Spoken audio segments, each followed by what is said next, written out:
Bom dia, irmãos. Eu e minha esposa, nós chegamos agora, esses dias atrás, de uma viagem que foi bastante exaustiva, cansativa,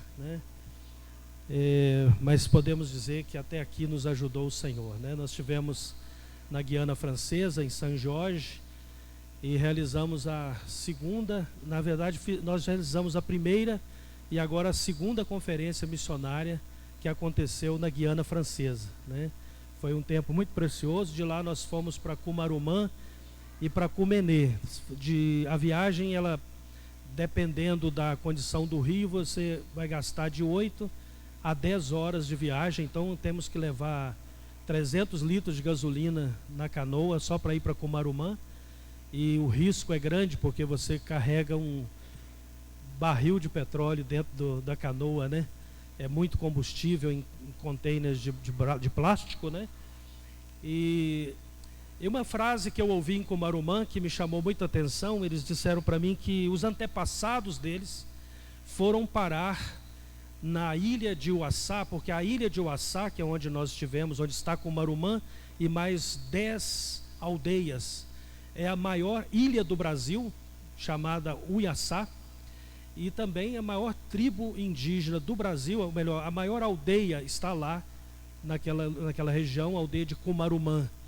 E eles disseram que os antepassados diziam assim: quanto mais longe, melhor, porque eles queriam fugir das guerras, da escravidão, e então eles foram migrando para os lugares mais extremos da terra para fugir do homem branco, para fugir da opressão de colonizadores e tantas coisas.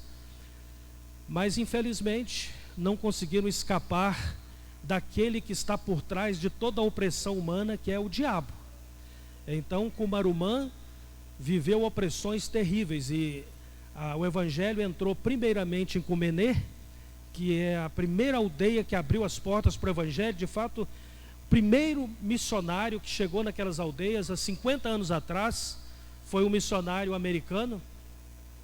E eu ouvi um dos idosos na aldeia dizendo, porque ele conheceu o missionário que chegou lá pela primeira vez, e ele disse: chegou aqui um estrangeiro que falava quase nada, usando o intérprete, mas ele conseguia dizer uma frase: você precisa deixar o pecado, precisa aceitar Jesus Cristo. Era só isso que ele falava: precisam receber Jesus. E aquele homem disse para eles: sou um homem muito rico, tenho muitos bens no meu país, mas eu deixei tudo para trás para vir aqui falar de Jesus para vocês. Deixou tudo e foi parar nos confins da terra.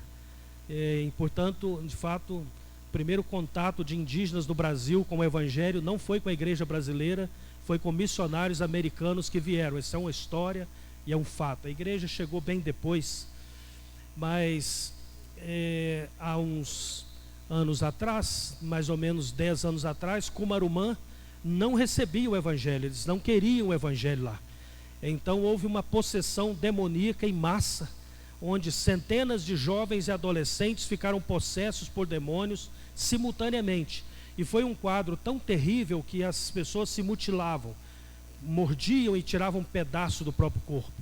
Foi algo horrível. E então eles reuniram todos os pajés daquela região, das outras aldeias, para tentar resolver o problema, mas os pajés não puderam fazer nada por Cumarumã.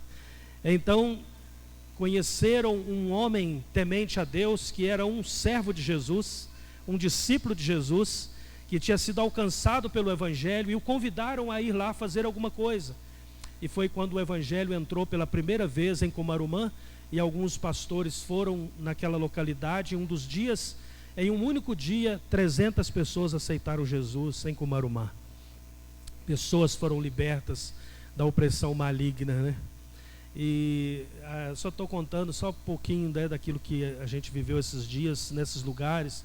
É muita história, Os panicus, que são da aldeia onde nós estivemos depois de Cumarumã, foram mais quase 7 horas para chegar em Cumenê. Cumenê foi onde entrou o evangelho pela primeira vez naquela região. e há uma grande necessidade de treinamento de obreiros lá, né? E a entrada em Comenê foi bem difícil. Tem um canal que você usa para sair do rio, para entrar. Na realidade, eu até mencionei essa questão da pororoca, né? Mas a pororoca é como uma onda gigante que vem, porque o mar, isso é um fenômeno que acontece naquela região. O rio é um mar de água e ele recua, e como se estivesse indo para o mar. Então, se você está voltando das aldeias, passando pelo oceano, você precisa esperar algumas horas até que o rio volte, porque senão você não navega. Inclusive, alguns lugares o rio seca literalmente, não tem água. Não tem como navegar, nem com canoa. E a água vai para o oceano. E aí depois ela volta numa onda gigante, que é como um tsunami. Qualquer coisa que tiver pela frente vai naufragar. Então é melhor não tentar. Aí nós paramos algumas horas na beira do rio, conversando com uma família indígena, e ali almoçamos com eles por algumas horas. Foram quase 4 horas, né, esperando para o rio. Aí quando você vê nitidamente quando o rio começa a subir novamente, e aí você se livra da inundação, da onda gigante, mas você pega muita maresia, é muita onda, muita coisa pela frente, até atravessar parte do oceano e chegar na Guiana Francesa. Tudo isso numa canoa vulnerável, né? Mas a boa mão do Senhor foi conosco. Eu tenho declarado isso, né? Que Paulo fala: posso todas as coisas naquele que me fortalece. No momento mais crítico dessa viagem, quando nós estávamos entrando em Comenê, já era noite, nós tínhamos esquecido repelente de pernilongo, de mosquito, e tinha uma nuvem de pernilongo nos atrapalhando, e nós encalhamos no canal que dá acesso a Comenê. Então tivemos que pedir ajuda aos indígenas, e eles vieram com uma canoa bem pequena de madeira, e eu fui o primeiro a desembarcar, porque precisava alguém para ir com a bagagem. Colocamos tudo naquela pequena canoa, e ele puxou a canoa com o que eles chamam lá de taquaril, que é um pedaço de madeira bem alto, com uma ponta para conseguir remar. E no final disso, depois que desembarcávamos tudo, eu afundei, caí ao descer dessa canoa, e afundei minhas 2 pernas numa lama recheada de madeira, de tanta coisa. E quando eu cheguei na casa que a gente ia se hospedar, eu fui o primeiro a chegar, eu tinha quase que 10 quilos de barro podre nas minhas pernas, e não pude entrar na casa. Então foram trazendo água, mas a água não era o suficiente, até foram muito tempo para conseguir me desvencilhar do barro todo. E quando foi à noite para dormir, não tinha onde eu dormir, então tinha só o assoalho. Então eu coloquei a colete salva-vida como travesseiro, deitei na madeira e dormi maravilhosamente bem, 2 noites. Maravilhosamente bem, porque podemos tudo naquele que nos fortalece. Eu mesmo não entendi, mas como que parece que eu nem senti falta de colchão? É porque a bênção de Deus estava naquela viagem. Várias pessoas aceitaram Jesus. Na casa que nós ficamos hospedados, foram quantas pessoas? 5 pessoas aceitaram Jesus na casa. A família foi visitada pela presença de Deus, né? Que coisa linda, irmãos. Deus é maravilhoso. Eu gostaria de compartilhar com você aqui nesta manhã um pouco sobre a palavra do Senhor. E se fosse pôr um tema nessa palavra, eu colocaria assim: o poder da palavra de Deus, o poder maravilhoso mesmo da palavra de Deus. E João capítulo 1, versículo 1 diz assim: no princípio era o verbo, e o verbo estava com Deus, e o verbo era Deus. Ele estava no princípio com Deus. Todas as coisas foram feitas por intermédio dele, e sem ele nada do que foi feito se fez. A vida estava nele, e a vida era a luz dos homens. A luz resplandece nas trevas, e as trevas não prevaleceram contra ela. Amém? A palavra é muito forte. Aliás, eu gosto da versão também NIV, em inglês. Aqui diz: no princípio era o verbo. Em inglês diz: no princípio era a palavra. As duas coisas são a mesma coisa, mas eu gosto da expressão palavra, porque é a palavra de Deus. Em português foi traduzido como o verbo que exprime ação, movimento. O verbo é uma palavra que os gregos buscavam discernir, entender o significado da palavra, porque quando eu falo, Primeiro eu pensei, eu tive pensamentos, eu analisei, para depois então produzir a palavra. Mas eles não conseguiam entender o que estava por trás da palavra. Se existe o pensamento, para a síntese para produzir uma palavra, deve haver alguém que produziu o pensamento. O que está por trás do pensamento? Quem está por trás disso?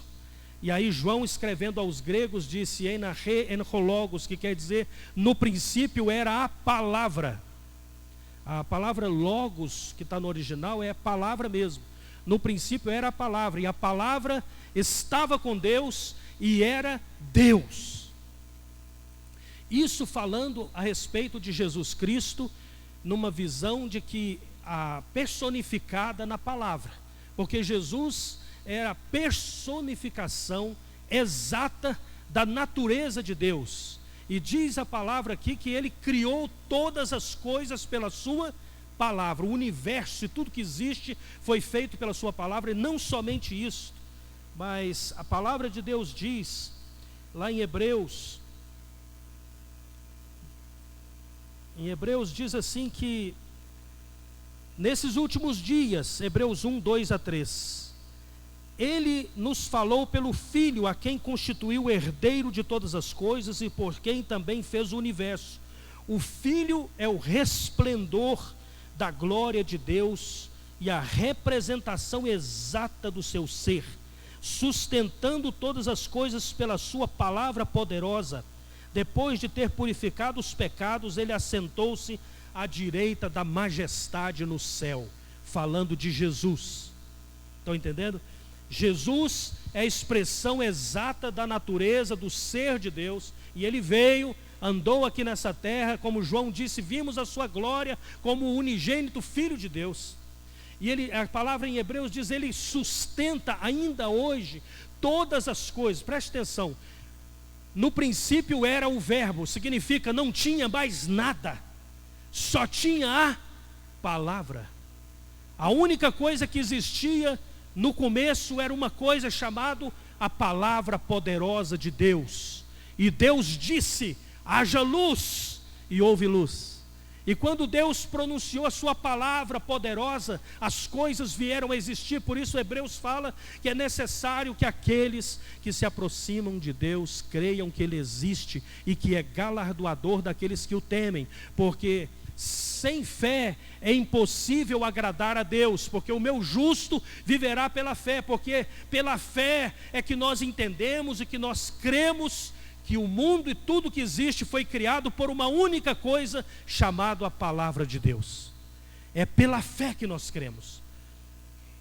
Então, palavra de Deus é algo muito importante.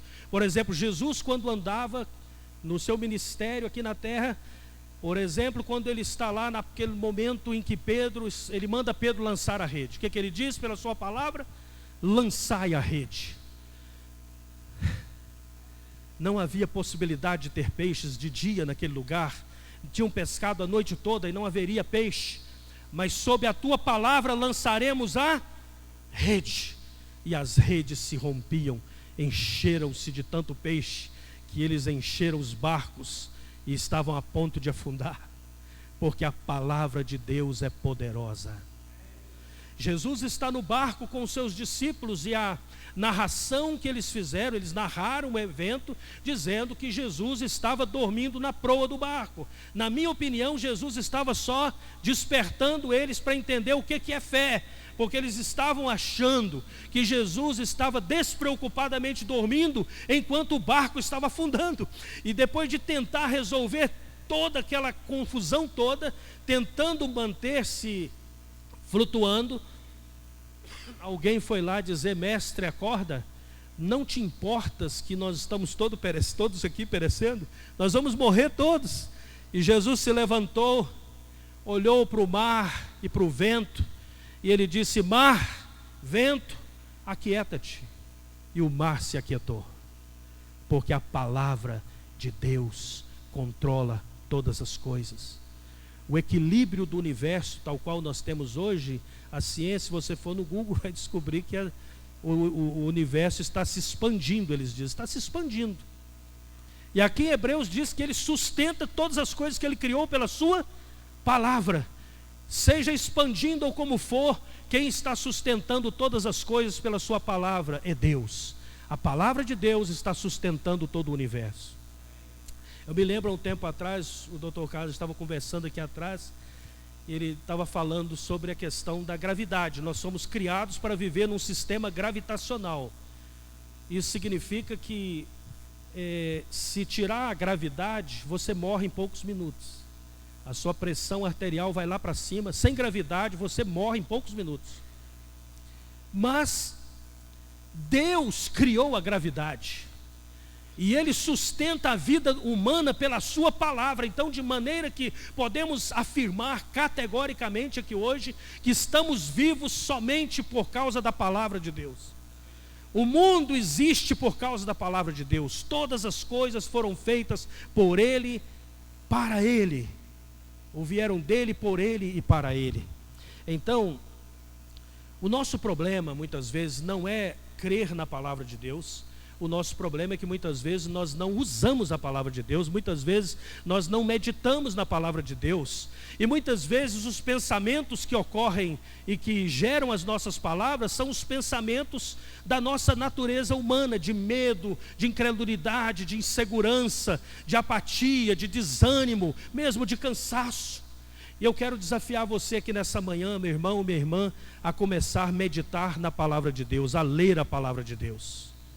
Poucas pessoas nesse tempo que nós estamos vivendo estão lendo a palavra de Deus, estão meditando na palavra de Deus, porque a meditação da palavra de Deus vai produzir palavras, amém?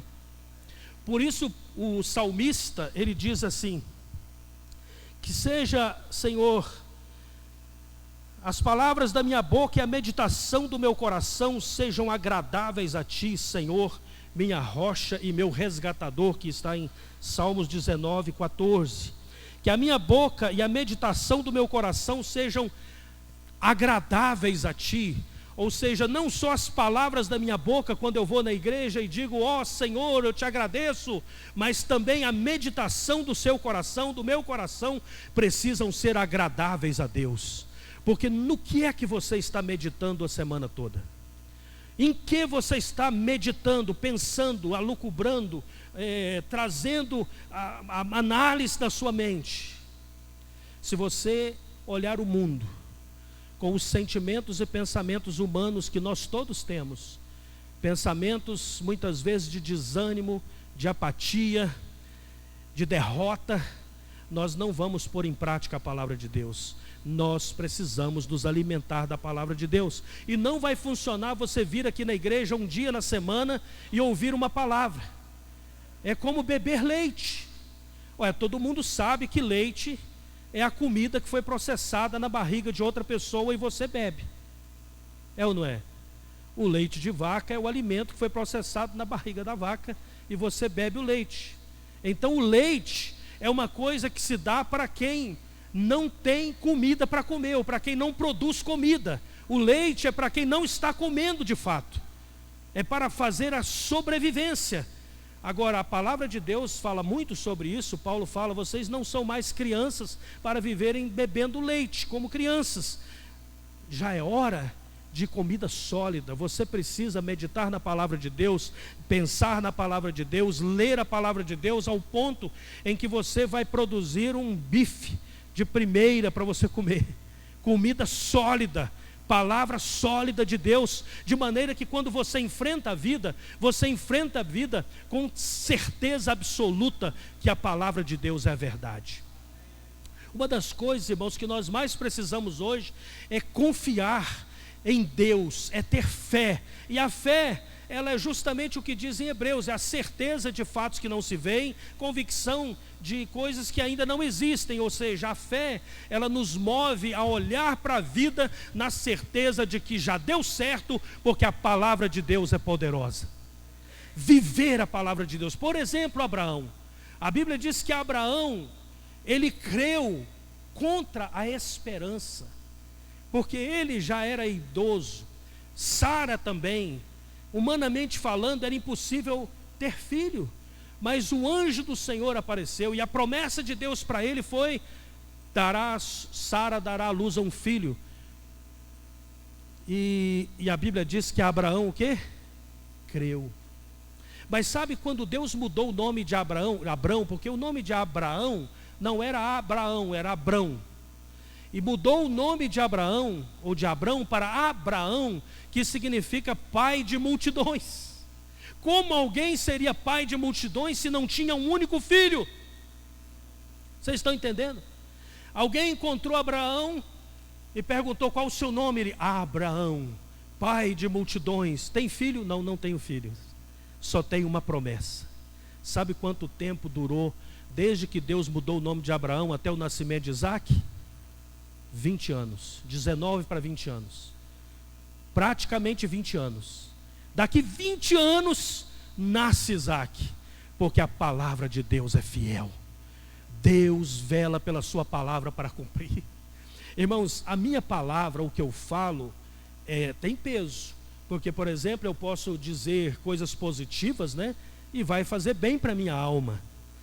Mas as palavras que eu falo não são necessariamente as palavras de Deus. Podem ser as palavras daquilo que eu estou pensando, ou meditando, ou analisando. Mas a palavra de Deus, qual a diferença, vamos dizer assim, entre a palavra de Deus e a palavra que eu e você produzimos? Porque o ser humano, num dia você faz, 6.000 palavras? Não sei, produzimos palavras todos os dias. A diferença é que a palavra de Deus, quando é pronunciada, ela muda circunstâncias, ela cumpre o propósito para o qual ela foi enviada. Por isso a palavra diz assim: assim como vem a chuva sobre a terra, e aí não volta mais, antes que tenha cumprido o ciclo, preste atenção nisso, antes que tenha cumprido o seu ciclo. Então a palavra, assim como a chuva, tem um ciclo. A chuva vem, ela molha a terra, depois vai evaporar, e vai tornar gases novamente, que vai produzir água de novo. É um ciclo. E aí o Senhor está dizendo, a minha palavra é assim, ela não volta atrás sem cumprir o ciclo, sem cumprir o propósito para o qual ela foi enviada. Então, irmão, nós temos que entender o seguinte: ou eu creio na palavra de Deus, ou eu não creio. Ou eu vivo o que a palavra de Deus está me dizendo que é, ou então eu não vou viver plenamente a vida cristã. Porque se eu viver proclamando a palavra de Deus, mas viver na dúvida, incerto, não tendo convicções dentro de mim, porque eu não me alimentei da palavra, não vai produzir fruto algum. Mas comece a se alimentar da palavra de Deus, e você vai ver o que vai acontecer na sua vida. Eu tenho declarado uma frase nos últimos anos, dizendo: Senhor, eu creio que o Senhor vai fazer infinitamente mais do que tudo aquilo que eu pedir, ou que eu possa pedir, ou daquilo que eu mesmo penso. E ultimamente eu estou vendo Deus fazendo umas coisas que eu digo: olha, interessante, Senhor, eu nem pensei, nem pedi por isso, mas Deus fez. Porque o Deus que conhece você sabe que tem coisas que você nem sabe pedir ou nunca pediu, e tem coisas que nem sabe que precisa, mas Deus é poderoso para dar ou fazer infinitamente mais do que eu possa pedir ou pensar. Essa é a palavra de Deus. Ele não mudou. Agora nós precisamos nos alimentar da palavra de Deus. Eu lembro quando o Davi, nosso filho, quando nós voltamos ao Brasil, depois de 8 anos lá na missão na Escócia, né? Ele era ainda adolescente, e ele começou a ler a Bíblia, mais ou menos assim, dos 15 para os 17 anos, ele leu a Bíblia toda mais de 20 vezes. Depois começou a ler a Bíblia a cada 40 dias. E aí ele falou para mim um dia assim: olha, eu estou lendo a palavra, mas não é porque eu quero encher minha mente de conhecimento, eu quero ser transformado pela palavra de Deus. Nós precisamos ser transformados pela palavra de Deus. Eu lembro até um dia que nós fomos pregar lá no sul de Minas, em Ouro Fino, e o Davi foi pregar naquela época, né? E a igreja lá tem uma turma de pessoas que eu conheço, de amigos que foram traficantes, envolvidos com coisa pesada, né? E o Davi foi pregar e disse assim: irmãos, eu estava afundado num lamaçal de lodo, mas Jesus me socorreu. E no final os irmãos vieram falar comigo, falaram: rapaz, se o Davi estava enfiado num lamaçal de lodo, onde que eu estava? Que buraco que eu saí, meu amigo, né? mas porque a palavra de Deus entrando dentro de nós, ela nos convence do nosso pecado. Vocês estão entendendo? Ela convence que você, apesar das aparências, estava num lodo, num lamaçal de lodo, mas o Senhor nos resgatou. Aleluia. A consciência da nossa vulnerabilidade, do nosso problema humano, da nossa incapacidade de resolver as coisas da vida, acabam quando o nome de Jesus é glorificado na minha vida pela palavra. Sabe, se nós nos alimentarmos da palavra, a igreja vai ter menos gente fazendo terapia. Sabia disso? Vai ter menos gente fazendo terapia. Eu lembro uma vez que comecei a ministrar a palavra de Deus para uma senhora que estava fazendo terapia, tomando medicamentos, né?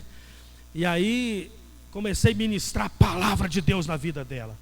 Ela disse para mim um dia: paro de tomar o remédio. Eu falei: não para, continua tomando. Quem vai falar para você parar de tomar o remédio é o médico. Agora eu quero orar para que você seja liberta. E começamos levando ela a meditar na palavra.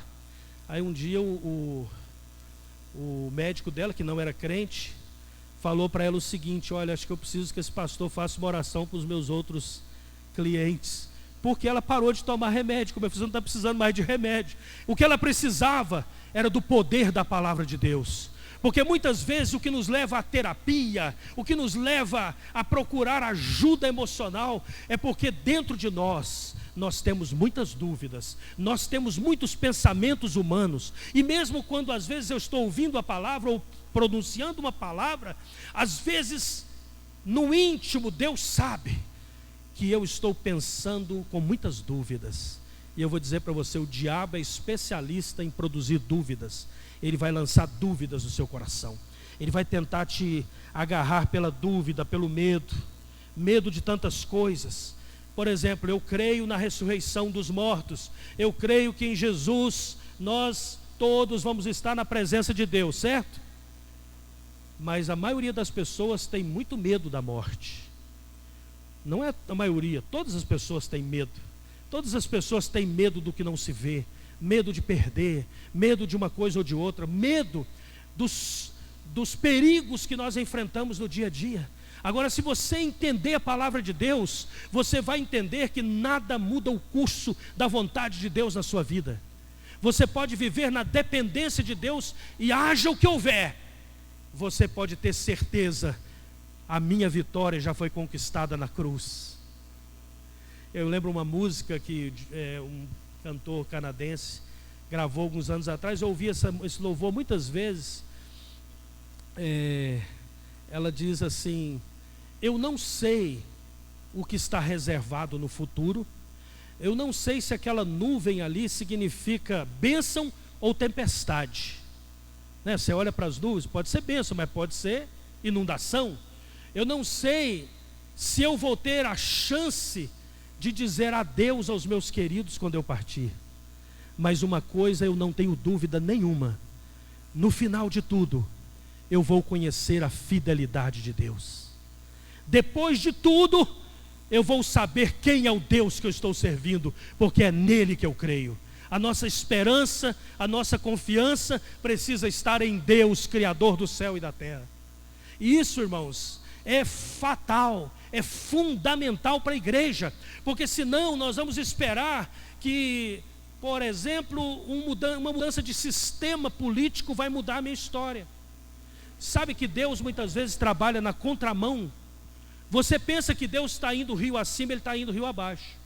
O Nepal, por exemplo, vou dizer uma coisa aqui para vocês que é um testemunho. O Nepal, alguns anos atrás, era governado por um governo totalitário hindu, como é a Índia hoje, um governo totalitário hindu. O Narendra Modi é um líder, inclusive um sadhu. O Narendra Modi prometeu erradicar os cristãos da Índia até 1000 e não sei quanto, e está trabalhando para isso. E o Nepal foi tomado pela esquerda. A esquerda tomou o governo do Nepal. E a esquerda no Nepal produziu uma grande bênção. O Nepal hoje é a nação do mundo onde a igreja está crescendo mais rapidamente, porque pararam de perseguir os cristãos. Não era a agenda da esquerda no país, estão plantando igreja para tudo que é lado no Nepal, e a igreja está expandindo para tudo que é lado. Não que ela não crescia antes, porque nada detém o crescimento da igreja, mas Deus, Ele tem suas estratégias, Ele tem os seus caminhos. E eu me lembro uma época que eu estava no Nepal, e estava faltando gás, porque o gás vem da Índia. E estava faltando gás, sabe por quê? Porque o governo da Índia fazia faltar mercadoria, fazia faltar gás, como uma agenda de pressionar o governo do Nepal a agir como uma nação hindu.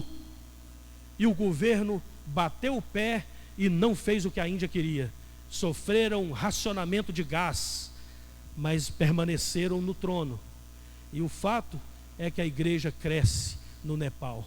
Deus, Ele trabalha por caminhos misteriosos que nós nem sabemos. Até mesmo o homem ímpio é um instrumento que pode ser usado por Deus. Deus chamou Ciro de meu servo. Ciro era um homem ímpio, foi um dos homens da história que, na realidade, foi dos homens que oprimiram o povo de Deus. Mas Deus disse: eu chamei o meu servo Ciro, porque Deus faz, mesmo de ímpios, instrumento para a glória dele, porque Deus está acima de todas as coisas. Quando Ele fala, tudo obedece. A palavra de Deus tem que ser obedecida. Então nós precisamos de quê? Eu e você precisamos confiar em Deus, na palavra de Deus. A igreja, ao invés de ficar buscando resposta em políticos, em situações humanas, a igreja deveria se levantar e se mover pela palavra de Deus, e começar a produzir palavra de vida, e dizer: eu declaro que esse governo vai ser para a glória de Deus, eu declaro que esse sistema não é impedimento para o crescimento do reino de Deus, eu declaro que nada pode impedir a palavra de Deus. E a palavra de Deus vai começar a tomar conta da sua vida, porque veja bem, mesmo que você esteja no meio do caos, se você viver pela palavra de Deus, você vai viver uma vida vitoriosa. Por isso o salmista chegou de dizer assim: olha, 1000 cairão ao meu lado, 10.000 à minha direita, mas não serei atingido. Apenas com os meus olhos eu olharei e verei a derrota dos meus inimigos ou dos ímpios, porque o Senhor está comigo. O Senhor está comigo. Glória a Deus. Essa, irmãos, é a esperança da igreja. Por isso Paulo fala assim, eu quero ler esse texto aqui, que está em 2 Coríntios, capítulo 4, 8 a 18, que diz assim: em tudo somos atribulados, mas não angustiados, perplexos, mas não desanimados, perseguidos, mas não desamparados, abatidos, mas não destruídos, trazendo sempre por toda parte a mortificação do Senhor Jesus no nosso corpo, para que a vida de Cristo se manifeste também nos nossos corpos. E assim nós que vivemos, estamos sempre entregues à morte por amor de Jesus, para que a vida de Jesus se manifeste também na nossa carne mortal. De maneira que em nós opera a morte, mas em vós a vida. E temos, portanto, o mesmo espírito de fé, como está escrito: cri, por isso falei. Vamos repetir juntos aqui? Eu cri, por isso falei. Então, nós não vamos pronunciar a palavra de Deus se eu não creio. Mas se você creu, meu irmão, na palavra de Deus, então verbaliza essa palavra de Deus sobre a sua vida, sobre a circunstância. E é isso que Paulo está falando. Ele disse assim,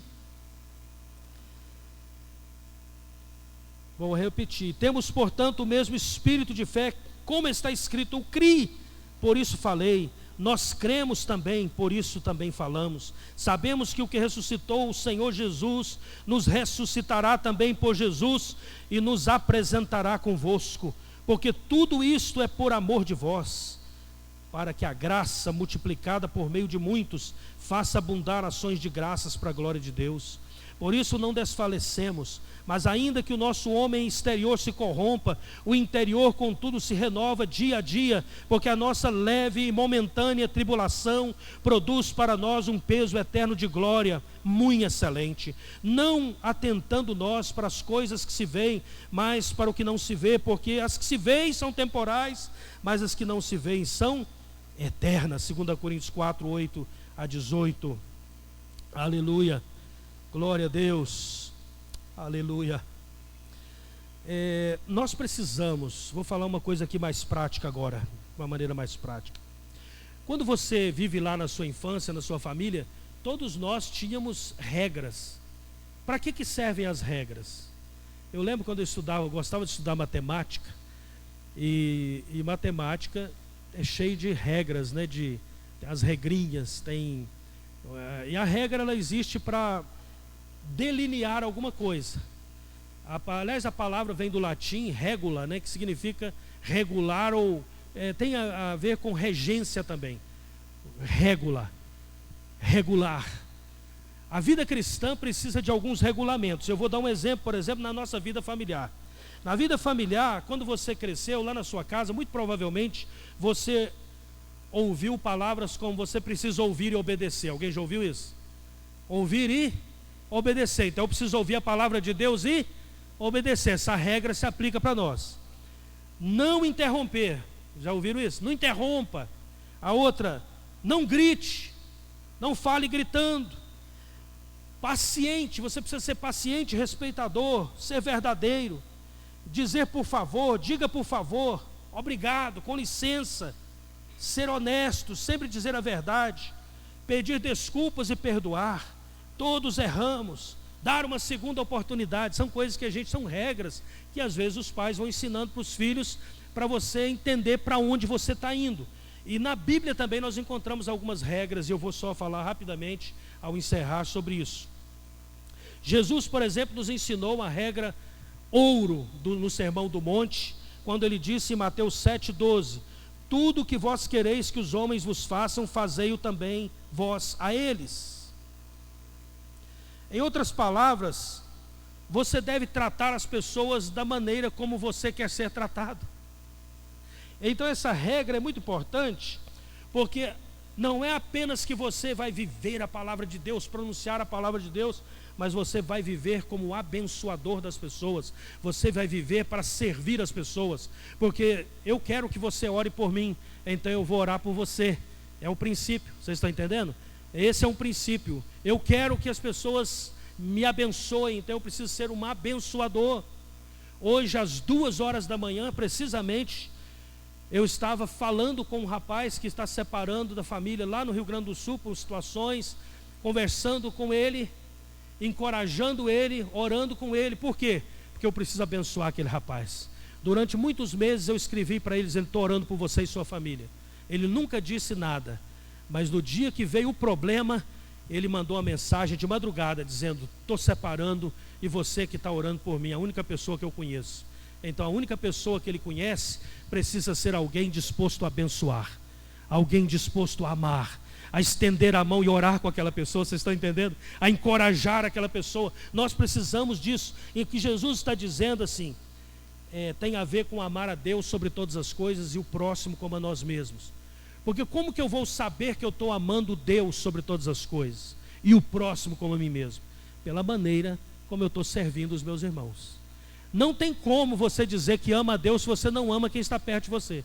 Não tem como você dizer: não, eu amo a Deus, mas você é um hipócrita religioso que só vive uma religiosidade em torno de si mesmo. Você não se abre para abençoar as pessoas ao seu redor. Você não vai a lugar nenhum com isso. Nós precisamos amar as pessoas. Então Jesus está dizendo, resumindo, quer saber o que é amar a Deus sobre todas as coisas e o próximo como a si mesmo? Faça aos homens o que você quer que seja feito a você. Isso é uma regra que a gente precisa pôr em prática na nossa vida. Outra coisa que Jesus fala, Mateus 5,37: seja porém o vosso falar sim, sim, não, não, porque o que passa disso é de procedência o quê? Maligna. Seja o vosso falar sim, sim, não, não. Isso aqui, irmãos, na nossa cultura brasileira nós temos um problema muito grande. Nós temos uma dificuldade muito grande de achar que as pessoas vão ficar iradas ou com raiva de nós se nós falamos a verdade. Ou então, às vezes, isso significa que às vezes o meu sim significa não. Na verdade era não, mas eu disse sim. Vocês estão entendendo? Porque, eu vou dizer um exemplo. Aqui, por exemplo, se alguém vai dar carona para a gente, para na porta lá da sua casa, é quase meia-noite. Aí você diz para a pessoa assim: vamos chegar e tomar um café, vamos descer. O que a pessoa vai responder para você? Vai responder o quê? Vamos sim tomar café? Não. Ele vai dizer o quê? Tá tarde.